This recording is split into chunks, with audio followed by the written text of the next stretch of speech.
Well, we've been discussing in AP Euro how we were using the like inductive and deductive reasoning, the analytical approach to solving a problem, and how these natural philosophers, as I like to call scientists, it just sounds really cool when you say natural philosopher, and how we're taking the process, and now we've shifted from math and science, astronomy, whatever field you want to focus on, and we use it in like, what is the purpose of government? You know what?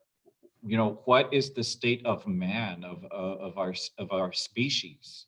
Um, you know, and so it goes in so many different directions, and so it's in all the history, people are probably say, oh yeah, we already know what he's talking about, but like society, politics, justice, um, so it's like a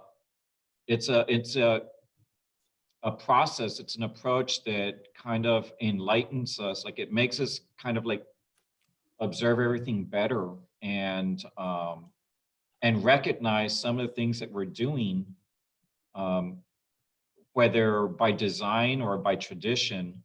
We need to kind of like refocus it if it's doing ill to someone. We literally were talking about how above all, the philosophes are social reformers.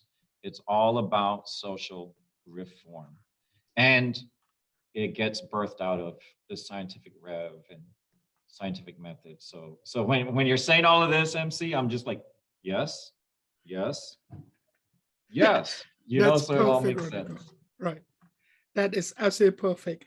That's actually a great way to think about it. Of course, the Vienna Circle, when they came out with the scientific method, or they popularized the scientific method, were really trying to bring the social sciences and lend credence to them by incorporating this method that they think the natural philosophers were using into these other fields. And I always think of it as like, well, science isn't really that way, because I don't think of science as the scientific method as really applying to science as it's actually done. And one of the things I try and teach my students is to go beyond that, and especially in the objective knowledge portion. But I love this other way of thinking, which is that essentially by incorporating the scientific method into social science, what is happening is that you're incorporating this idea of a goal, and that goal is social change. And that's a really interesting way of thinking, and I love it. Yeah, definitely.